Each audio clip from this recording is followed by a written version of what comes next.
The cosmic trial of love. The meteorite shower painted the void in streaks of burning silver.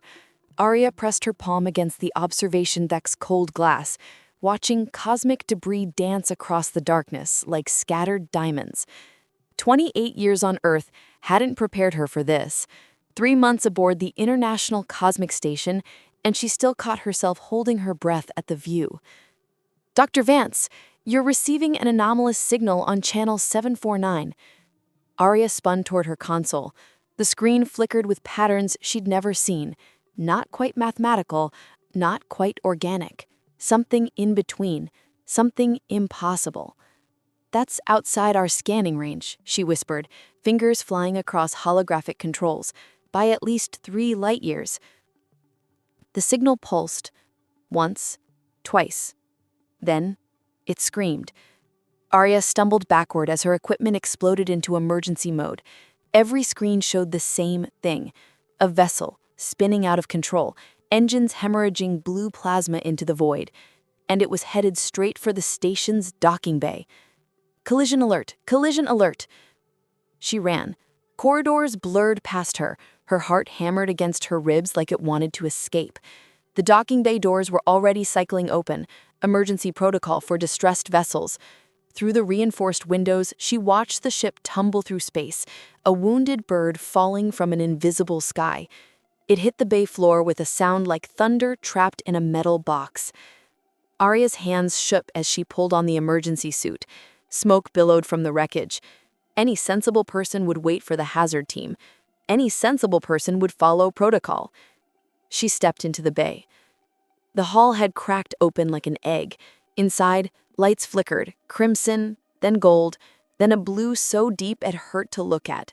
Something moved in the shadows. "Hello?" Aria's voice cracked. "Can you hear me?" A hand emerged from the wreckage, but it wasn't a hand, not really. Fingers too long, skin that shimmered like oil on water, and when it grabbed the twisted metal, the metal glowed. Aria should have run. Every instinct screamed at her to turn around and seal the bay. Instead, she moved closer. He pulled himself from the ruins like a sculpture coming to life. Tall, impossibly tall, with skin that shifted between blue and silver depending on how the light hit it. His eyes held entire galaxies, swirling with colors that didn't exist in any human spectrum. Blood, or something like blood, dripped from a gash across his chest, each drop crystallizing before it hit the ground. "Please," he said, and his voice resonated in frequencies that made his bones hum. "They're coming." Then he collapsed. Aria caught him, or tried to. The moment her bare hand touched his arm, electricity shot through her entire body. Not painful, the opposite. It felt like every nerve ending had suddenly discovered what they were meant for. Colors exploded behind her eyes. She saw oceans made of light, cities floating in clouds of stardust, and something else, a feeling of being known, completely and terrifyingly known, by someone who'd existed in a different corner of the universe. She dragged him toward the medical bay, his weight both more and less than it should have been. Behind them, the wrecked ship began to dissolve, particles scattering like frightened stars. 3 weeks. That's how long Aria kept Zyr'eth hidden in the unused sector of the station. 3 weeks of bringing him food he couldn't eat, medicine that didn't work on his biology, and questions neither of them could fully answer. "Your planet," he said one evening, fingers trailing through a hologram of Earth she'd projected. "Why does it weep so much?" "Weep?" Aria looked up from her scanner. "The water, falling from the sky.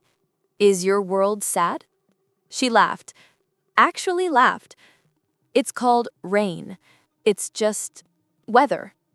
Does your planet not have rain?" Zyreth's expression shifted into something melancholy. "Luminos has 3 moons. When they align, their combined gravity pulls moisture from the oceans directly into the air. It becomes light. We breathe illumination instead of water." "That's impossible!" "So is this." He held up his hand, and small spheres of pure energy materialized above his palm, spinning in impossible orbits. Yet here we are. You hiding an alien criminal, me learning that coffee is somehow both a drink and a personality trait. Arya threw a stylus at him. He caught it without looking, the metal glowing white-hot for a moment before cooling in his grip. Those 3 weeks taught her things no textbook could, that when Zyr'eth concentrated, his skin emitted a low hum that made her teeth tingle, that he didn't sleep. He entered a meditative state where his consciousness scattered across dimensions she couldn't perceive, that his fingers, when they accidentally brushed hers, left traces of warmth that lasted for hours, and that she was falling in love with someone who shouldn't exist. "Tell me why you ran," Arya said one night, sitting across from him in the cramped storage room that had become their sanctuary. Zyr'eth stared at his hands. "My brother, Calix, wants the throne of Luminos. Was the heir. Our father, the High Luminar, decreed that the next ruler must understand all forms of life in the galaxy, so he sent me on a diplomatic mission. Calix saw an opportunity. He tried to kill you. He sabotaged my ship, sent me toward a black hole. He did not account for my ability to manipulate gravitational fields long enough to escape, but the effort nearly destroyed me." Zyr'eth looked up, and his eyes, those impossible color-shifting eyes, met hers. "I should have died in that void, but your signal, I followed it. Like a thread of light in infinite darkness. My signal? Your heart." He said it simply, as if it were obvious. "Luminos sense electromagnetic fields. Hearts create electromagnetic fields. Yours was different. Brighter. I thought it was a beacon, a rescue signal." His hand moved to rest over his own chest. "I didn't realize until I met you that it was just you." Arya felt her breath catch. The storage room suddenly seemed too small, the air too thick. "Zyra, you can't stay here forever. The station authorities—" The door exploded open. Mara stood there, Arya's friend and station security officer, her weapon drawn and her face a mixture of betrayal and terror. "Arya, step away from it." "It?" Arya moved in front of Zyr'eth. "Mara, please let me explain." "Explain?" Mara's voice cracked. "Explain how you've been harboring an alien registered, how you violated every protocol we have? Arya, they're already on their way. The Galactic Council. They've known for days." The temperature in the room dropped. Zyr'eth stood, and when he did, his presence seemed to expand, filling every corner with barely contained energy. If they've known for days and only now come, it means they wanted to observe, to gather evidence. Evidence of what? Before anyone could answer, the station's alarm system screamed to life. Red lights painted everything in shades of emergency. Through the storage room's single window, Arya saw them. Ships. Dozens of ships, each one radiating authority and lethal purpose, surrounding the station like wolves circling prey. A voice boomed through every speaker. "This is Commander Vorkath of the Galactic Enforcement Division. You are harboring a fugitive from Luminos and violating Statute 447 of the Intergalactic Concordance. Surrender immediately or your station will be seized." Mara lowered her weapon. "I'm sorry. I tried to warn you." Zyr'eth took Arya's hand. The touch sent cascading waves of sensation up her arm, fear and determination, and something fiercer, something that tasted like stardust and defiance. "Whatever happens next," he said softly, "know that finding you was worth everything I've lost." Arya squeezed his hand. "Then we face it together." The doors burst open, and the galaxy came to pass judgment. Nexus Prime wasn't a planet, it was a statement. A massive orbital construct builds at the gravitational nexus of 7 galaxies, where space itself bent around the weight of so many civilizations existing in impossible proximity. The cosmic court floated at its center, a crystalline structure that seemed to exist in multiple dimensions simultaneously. They brought Aria and Zyr'eth in separate ships. She caught only glimpses of him through energy fields and guarded corridors. Each glimpse felt like losing him all over again. The courtroom defied comprehension. It stretched upward into infinity, walls made of solidified starlight. 7 thrones floated in a circle, each occupied by a being so fundamentally different from the others that Aria's brain struggled to process them all at once. Judge Vorthon presided from the highest throne. He was humanoid if humans were carved from black ice and given eyes like dying suns. His voice, when he spoke, resonated in the bones of every species present. We gather to examine a violation that threatens the foundation of galactic law. Zyr'eth of Luminos, heir to the radiant throne, stands accused of abandoning his duties. Aria Vance of Earth stands accused of harboring a fugitive and engaging in unauthorized interspecies contact. He paused, letting the words settle like stones into deep water. But these are not the true charges. Aria's stomach dropped. The true charge, Vorthon continued, is that you have fallen in love, and in doing so, you have violated the most sacred law of the Concordance, that species must remain distinct, separate, unmixed. We have seen what happens when worlds collide, wars that consume galaxies, bloodlines corrupted, chaos that takes millennia to heal. Another judge spoke, a being made entirely of flowing geometric patterns. The punishment for such violation is separation, permanent, dimensional. You will exist, but never again perceive each other. Never again touch, as if the other never existed. Aria felt her heart stop. Across the chamber, Zyr'eth stood in an energy cage, his skin flickering through colors she'd never seen before. Distress, she'd learned. He was terrified. However, a third judge, this one resembling a crystalline tree, chimed like wind through glass. The Concordance allows for one exception. If you can prove your love is true, genuinely true, not mere infatuation or biological imperative, then you may be permitted to exist as the first sanctioned interspecies bond, a template for future relations. But understand, Vorthon added, his tone sharp as a blade, we have seen 1,000,000 beings claim true love. None have succeeded in proving it.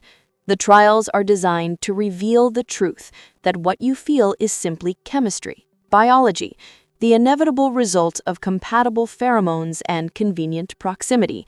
You will fail, as all others have, and then you will be erased from each other's existence. Aria found her voice. What are the trials? 7 judges, 7 tests. You must convince all 7 of us that what you share transcends the physical, the temporal, the dimensional, that it is real. Vorthon's expression might have been pity or contempt. It was hard to tell. You have 7 days. The first trial begins at dawn. They separated Aria and Zyr'eth in separate ships and different sectors, under different suns visible through different windows.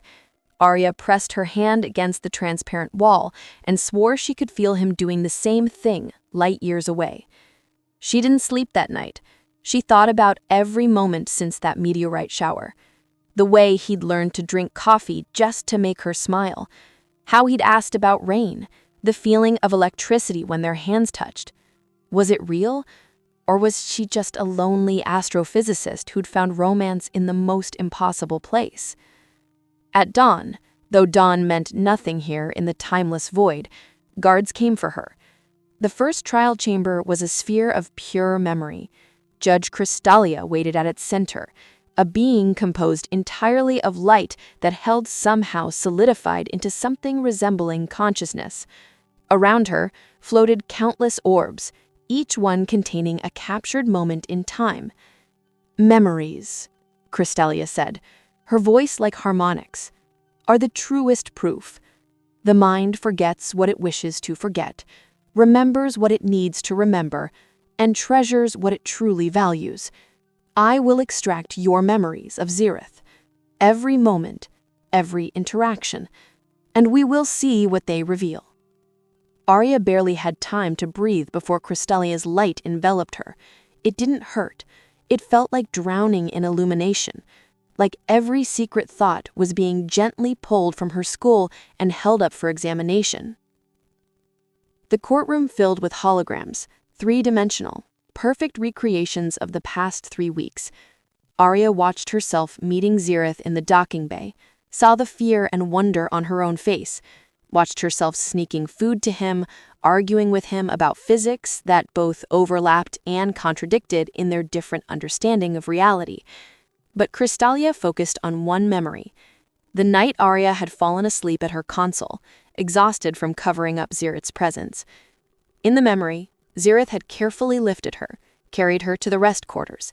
His expression, Aria saw it now with perfect clarity, held something beyond concern, reverence, as if he were holding something infinitely precious and infinitely fragile. He'd whispered something in luminotion, a language of light and sound. The memory captured it perfectly. Crystalia played it back, then translated it into 1,000 languages simultaneously. I would cross 1,000 dying stars to keep her safe. Aria felt tears on her face. She hadn't known.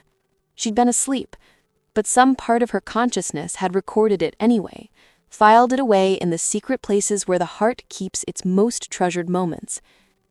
4 judges voted true. 3 voted insufficient evidence. They needed all 7. Aria returned to her cell, shaking. Through the transparent wall, she saw Zyr'eth being led back to his. Their eyes met across the impossible distance. He pressed his hand to the wall. She did the same. For just a moment, she swore she felt warmth. The second trial came in the form of silence. Judge Nexus, the geometric being, constructed a chamber where all sound ceased to exist. Not quiet, absence, a void where even thoughts seemed to muffle themselves.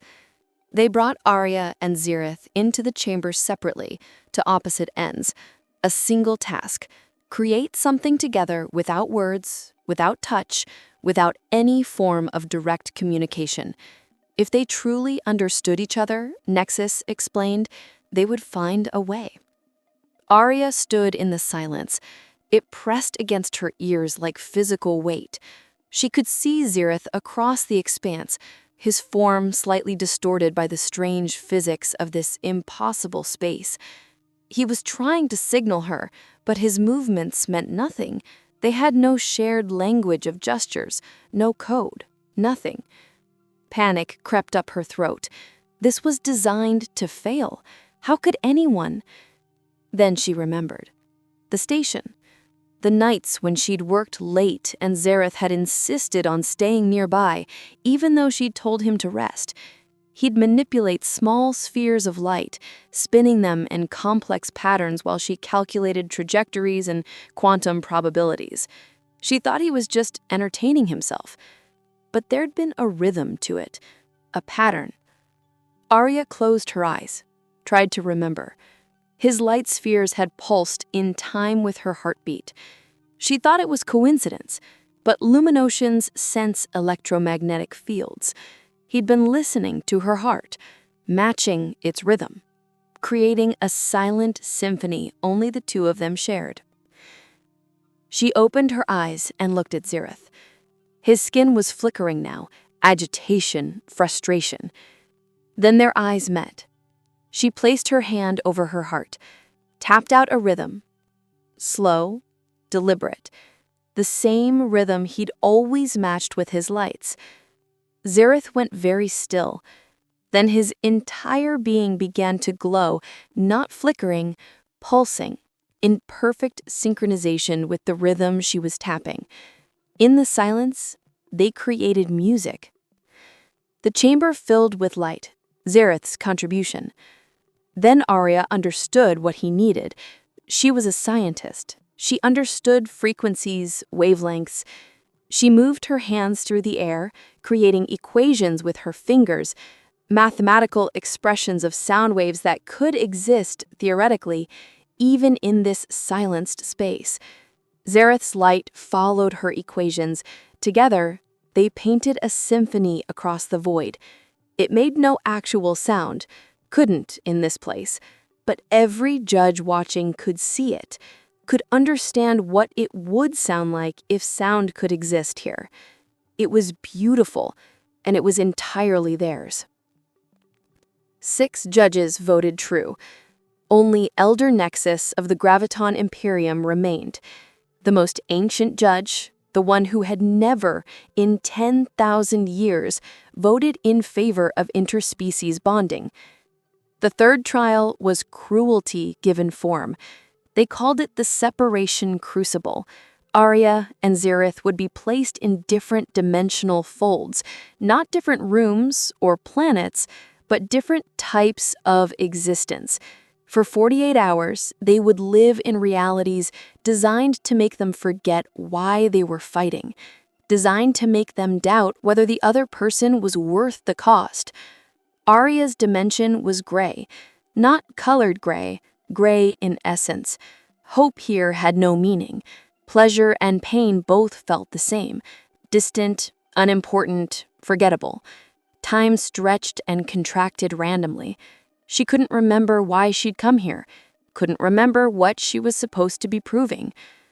A voice, maybe her own, maybe something else, whispered constantly, "Give up. Nothing matters here. Everything you felt was just chemicals, just biology, just loneliness wrapped in stardust." She almost believed it.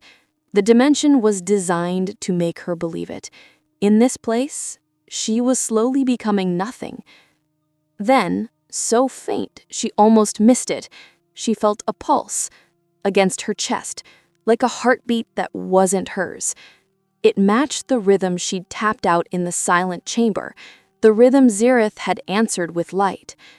He was reaching for her across dimensions. Impossible. Shouldn't work. But luminoceans manipulate energy, and all dimensions are just different frequencies of energy. And if he was trying hard enough, Aria pushed everything she had on that pulse, built her entire existence around it.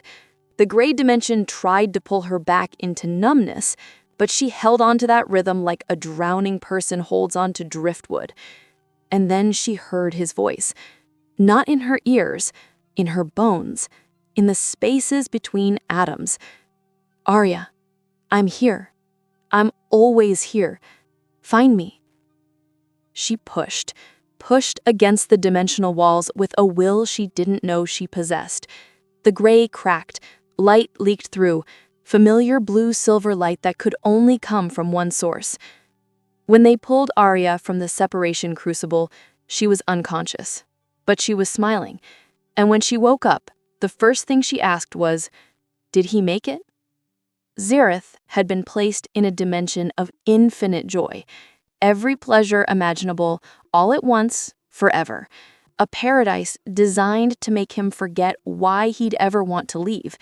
But he'd carved her name into his own skin with controlled plasma, just to remember, to hold on to pain in a place that offered nothing but ecstasy, because pain meant something real, meant her. Elder Nexus stood before the assembled court, 10,000 years of judgments behind him. He looked at Aria and Zyr'eth, battered, exhausted, but standing together despite the energy fields keeping them apart. He said, "I have seen countless beings claim love. I have seen passion, obsession, biological imperative, chemical dependency.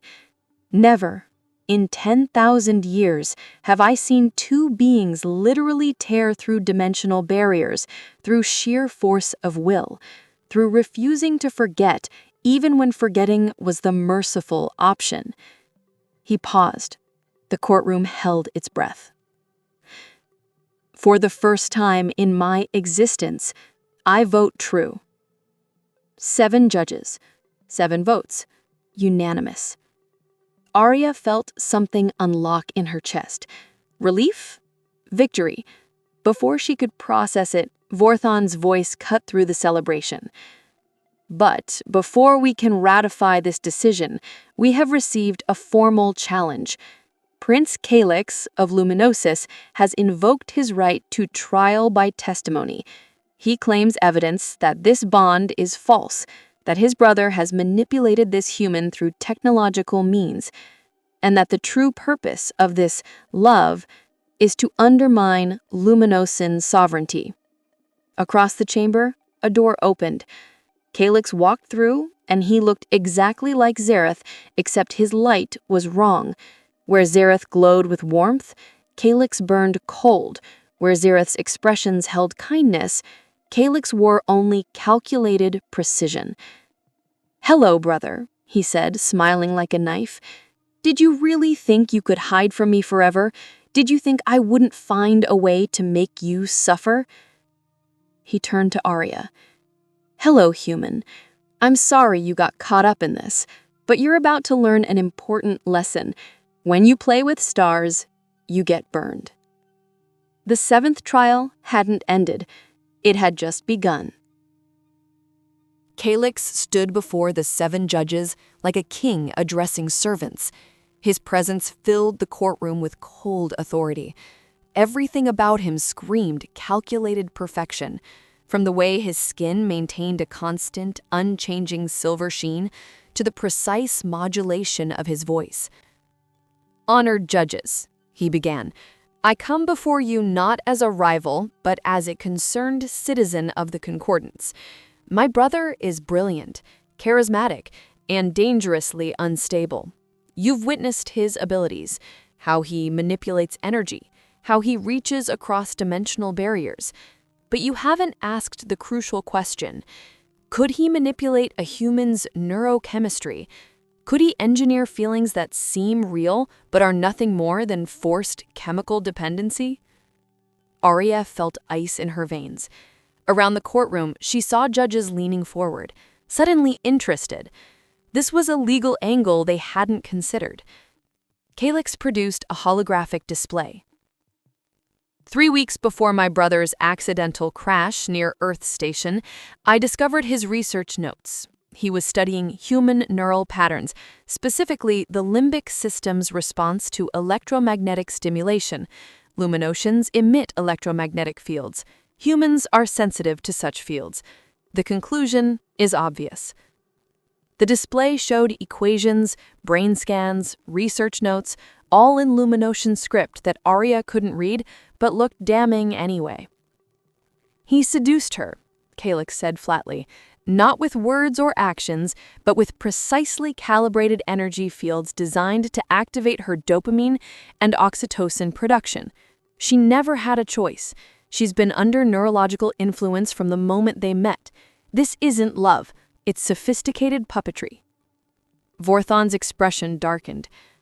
"Zyr'eth of Luminos, what is your response to these accusations?" Zyr'eth looked shattered. His skin flickered through a dozen colors Aria had never seen before. "Those research notes, yes, I studied humans.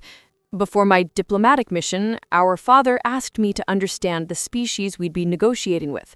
I researched neurochemistry, cultural patterns, emotional matrices. It was my job." He turned to Aria and his eyes held something desperate. "But I never manipulated you. I would never—" "Wouldn't you?" Calyx interrupted. "You're the heir to a throne built on energy manipulation. Control is in your nature. How convenient that the only human you accidentally encountered was isolated, lonely, and neurologically primed to bond quickly. How convenient that she just happened to save you. How convenient that she developed feelings so strong she'd risk everything. You engineered this entire scenario." "That's not true," Aria shouted. The guards moved to silence her, but Vorthon held up a hand. The human may speak. Aria stepped forward, her legs shaking. Everything Calyx says could be true. Maybe Zyr'eth did emit electromagnetic fields. Maybe my brain did respond to them. But I'm a scientist. I know how biology works. Dopamine, oxytocin, these are the mechanisms of all emotional bonding. Every human relationship involves chemical reactions. That doesn't make them false. That doesn't make them any less real. A pretty speech, but irrelevant. The law requires consent, informed consent. You never knew you were being influenced. Therefore, no consent. Therefore, no valid bond. 3 judges nodded. Aria watched the verdicts slipping away. They'd survived impossible trials, torn through dimensions, proved their connection in ways no one else ever had, and it would all end because of a technicality, because of manipulation that may or may not have even been intentional. Then, Mara's voice crackled through the courtroom's communication system. Nexus Prime Security, this is Officer Mara Chen with urgent evidence. The holographic display changed. Now it showed security footage not from the station, but from somewhere else, somewhere dark and sterile, a laboratory on Luminos. In the footage, Calyx stood over a table. On the table lay a figure, smaller than a Luminocean, with features that suggested mixed heritage.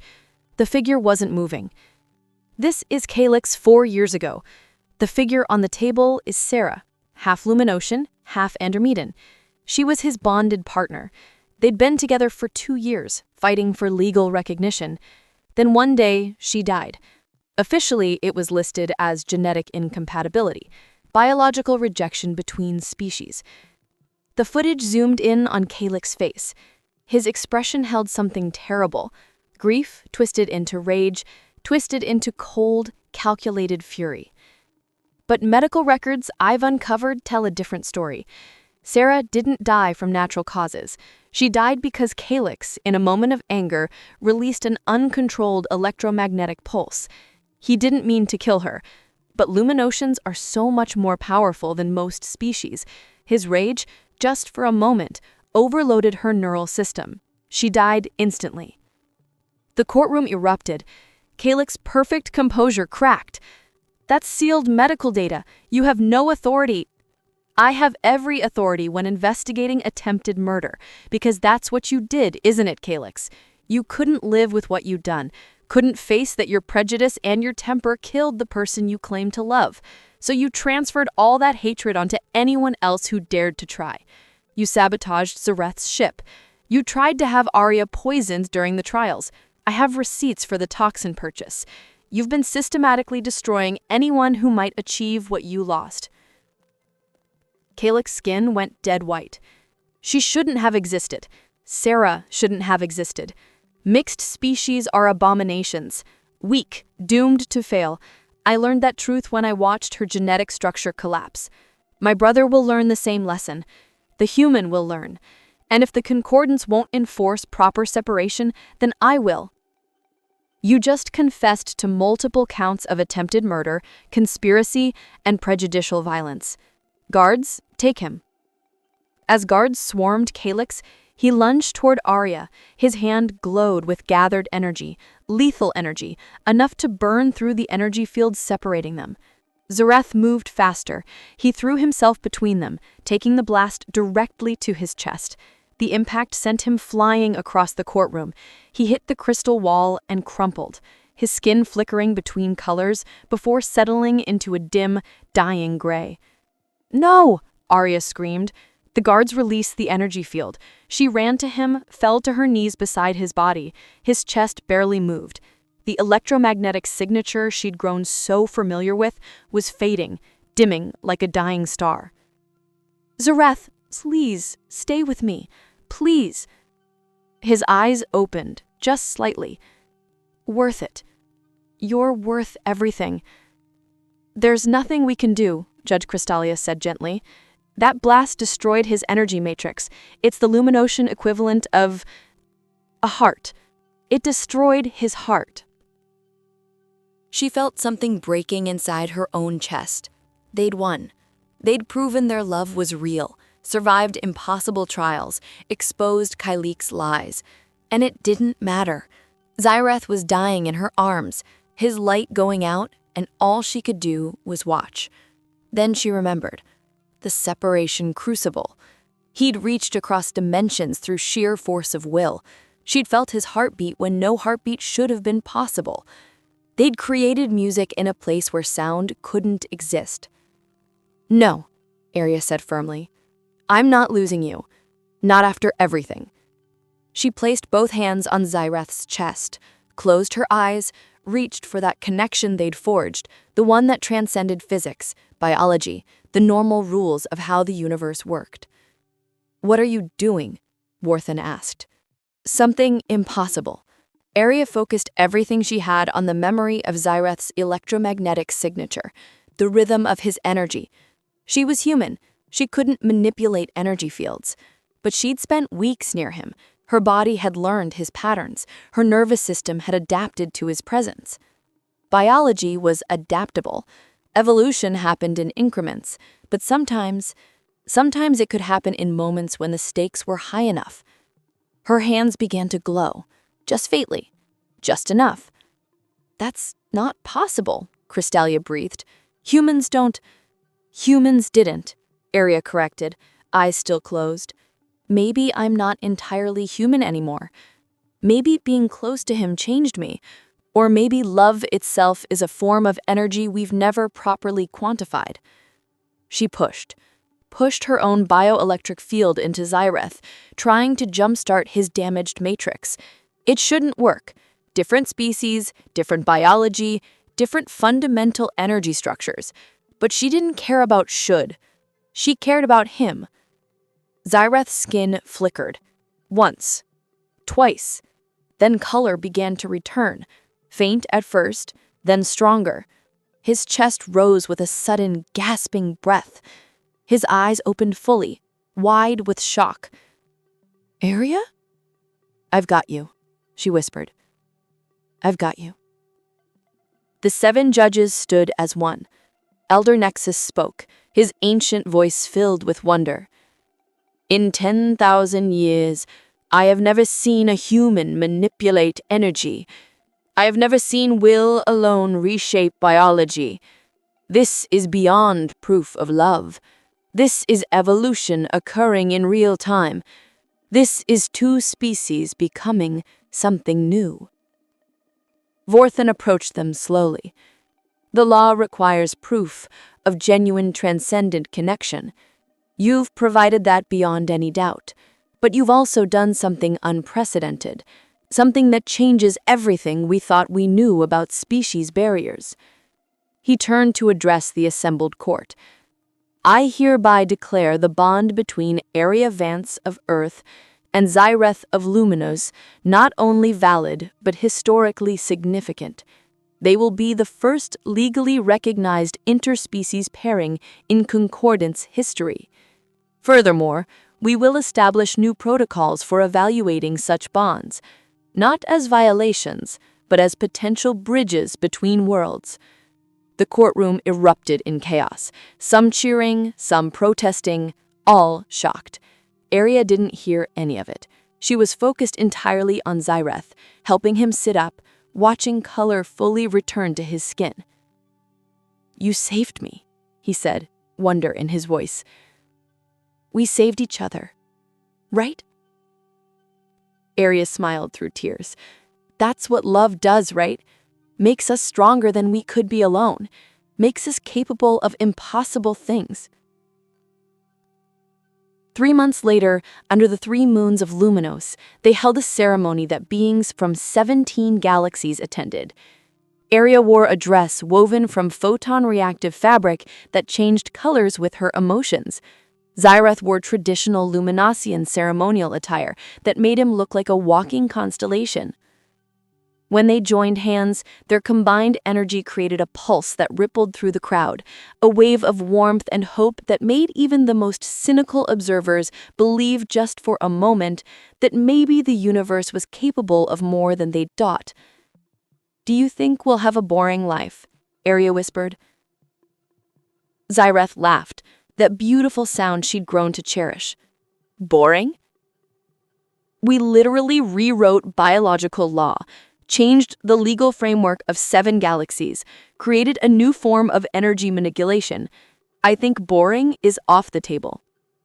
"Good," Aria said, squeezing his hand. "I never liked boring anyway." As they sealed their bond, a process that involved both human tradition and Luminasian ritual, creating something entirely new, their joined energy signature broadcast across the assembled ships. It carried a message in frequencies that every species could understand. Love doesn't conquer all. It transforms all. It takes what should be impossible and makes it inevitable. It rewrites the rules. It changes what we're capable of. It makes us brave enough to reach across the void and say, "You are worth the risk. You are worth everything." And sometimes, if we're very lucky, the universe listens. 1 year later, the research station orbited between Earth and Luminos, a joint project, a symbol, a home. Aria stood in the observation deck, watching both planets visible in the same sky. Behind her, she heard the familiar hum that meant Zyr'eth was approaching. "Dr. Vance," he said formally, though his skin betrayed him by shifting into warm gold tones. "Your presence is requested in Medical Bay 7. Aria turned, eyebrow raised. "Is something wrong?" "Wrong? No." Zyr'eth's expression held barely contained excitement. "But Dr. Kelvin has completed the final analysis. The results are unprecedented." They walked together through corridors that housed scientists from 12 different species, all studying what Aria and Zyr'eth represented. Their bond had opened doors throughout the galaxy. Species that had never communicated were now exchanging knowledge, culture, genetic research. The Concordance had established the Department of Interspecies Relations. Everything had changed. In Medical Bay 7, Dr. Kelvin, a tripedal being from the Andromeda sector, waited beside a holographic display. Her 3 eyes all focused on Aria with an expression that might have been excitement or concern. Hard to tell with Andromedans. "Aria, Zyr'eth, please sit. What I'm about to show you is, well, there's no precedent for this in any medical database across any known civilization." The holographic display activated, showing a complex biological scan. Aria recognized her own cellular structure. But there was something else, something new, something that shouldn't exist. "What is it?" Aria whispered. "It's a hybrid cellular structure, the first of its kind. It contains DNA from both species, but it's not simply mixed. It's integrated, completely new, and it's growing." Dr. Kelvin paused. "Aria, you're pregnant with what we believe will be the first human Luminosan offspring ever to exist." The room went silent. Aria felt Zyr'eth's hand find hers, his skin shifting through every color in his spectrum, shock, joy, fear, wonder, all at once. "But that's," Aria struggled to find words, "that's biologically impossible. We're too different. Our DNA structures were too different." Dr. Kelvin corrected, "But remember what happened during the trials, when you jump-started Zyr'eth's energy matrix? You didn't just save him, you initiated a hybridization process at the cellular level. Your bodies have been slowly, continuously exchanging and integrating genetic information. You've been evolving together." Zyr'eth made a sound that was half laugh, half sob. "We're going to have a child. A child that shouldn't be possible," Dr. Kelvin added, "which means they'll face challenges we can't predict, but also possess capabilities we can't imagine. They'll be a bridge between species, living proof that the barriers we thought were absolute are actually negotiable." Aria placed a hand on her stomach. She couldn't feel anything yet, but she remembered that pulse she'd sensed in the separation crucible, that heartbeat that wasn't hers, reaching across dimensions. Had it been Zyr'eth? Or had it been this impossible, beautiful, terrifying new life already beginning to form. "Are you afraid?" Zyr'eth asked quietly. "Terrified," Aria admitted. "We're going to be terrible at this. I don't know anything about raising a child who's half-energy being. What do they eat? How do they sleep? What if they inherit your dimensional reaching abilities while still in diapers?" "We'll figure it out." Zyr'eth's expression softened. "We always do. Together." Dr. Kelvin cleared her throat. "There's one more thing. News of this pregnancy will spread quickly. You'll become even more famous or more targeted, depending on who you ask. There are species who still believe in strict separation, who will see your child as a threat or an abomination. You'll need protection, support, and you'll need to decide, do you want this information public or do you want us to keep it quiet as long as possible?" Aria and Zyr'eth looked at each other. She saw in his eyes the same determination she felt in her own heart. "Public," they said simultaneously. "People need to know, need to see that this is possible, that love doesn't just cross boundaries, it dissolves them, creates something new, something beautiful." "And if they come for us?" Zyr'eth asked. "Then we do what we've always done." Aria squeezed his hand. "We fight. We prove them wrong. We show them that their fear is smaller than our hope." 6 months later, in a birthing chamber designed to accommodate both human and Lumensian biology, their daughter was born. She came into the world crying, with a voice that resonated in frequencies both species could hear. Her skin shifted colors like her father's, but in patterns unique to her alone, swirls of blue and pink and gold that had never existed before. They named her Nova because she was an explosion of new light in a universe that had been dark for too long. When Aria held her for the first time, Nova's tiny hand wrapped around her finger. The infant's skin glowed softly, and Aria felt that familiar pulse. The heartbeat she'd sensed across dimensions, now real and solid and perfect in her arms. "Hello, little star," Aria whispered. "You're going to change everything." Outside the medical center, representatives from 43 species waited for the announcement, some with hope, some with fear, all with the understanding that the universe had just shifted on its axis. Zyr'eth stood beside Aria, one hand on her shoulder, the other gently touching Nova's head. "They're going to ask impossible things of her, expect her to be a symbol, a representative, a bridge between worlds. That's too much weight for one person. Then we make sure she knows that before she's a symbol, she's just our daughter, that she doesn't owe the universe anything except to be herself. And whatever that self turns out to be, scientist, artist, explorer, or someone who just wants to live quietly, we'll support her." "Agreed." Zyr'eth smiled. "Though something tells me quiet isn't in her genetics." As if in response, Nova's eyes opened. They were unlike anything either parent had seen. Pupils that contained miniature galaxies, irises that shifted through every color spectrum simultaneously. When she looked at them, Aria swore she could see entire futures reflected there. Possibilities, potential, hope. The press conference started. Cameras from 100 worlds focused on the small family. Questions flew like meteors. How would they raise her? What would they teach her? What species customs would they follow? Aria looked down at Nova, then up at the assembled press. "We'll raise her the same way any parents raise their child, with love, patience, and the certainty that we'll make 1,000 mistakes and hopefully learn from most of them. We'll teach her about both our worlds and let her decide what parts of each she wants to carry forward. As for customs," she glanced at Zyr'eth. He nodded.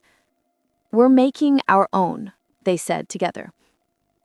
20 years later, Dr. Nova Aria Zyr'eth stood before the Galactic Council, proposing the establishment of the first interspecies university. Around her floated holographic designs for a campus that existed partially in normal space and partially in folded dimensions, accessible to all species, regardless of their biological limitations. Her skin shifted colors as she spoke, a habit inherited from her father. Her words carried harmonics that made them understandable across language barriers, a gift from her mother's adapted biology. But her vision was entirely her own. For too long, Nova said, we've treated species barriers as immutable, as natural. But look at me. I shouldn't exist. According to every law of biology, every principle of genetics, I'm impossible, yet here I stand. And I'm not alone anymore. There are 57 confirmed hybrid births across the galaxy now, more every day. We are the generation that proved the walls between us were always just illusions, just fear, just the stories we told ourselves about what was possible. In the audience, Aria and Zyr'eth watched their daughter reshape the future. Aria's hair had gone gray. Zyreth's glow had softened with age, but their hands remained intertwined, their bioelectric signatures still perfectly synchronized after 2 decades. "Did you ever imagine this?" Zyr'eth whispered. "That night in the docking bay, when I pulled a dying alien from a crashed ship?" Aria smiled. "No, I imagined maybe keeping you alive, maybe sneaking you off the station. I didn't imagine changing the entire galaxy." "We didn't change it. We just loved each other. The galaxy changed itself." Semantic difference. Important semantic difference. Zyr'eth leaned closer. "We just lived our truth. The universe decided to follow."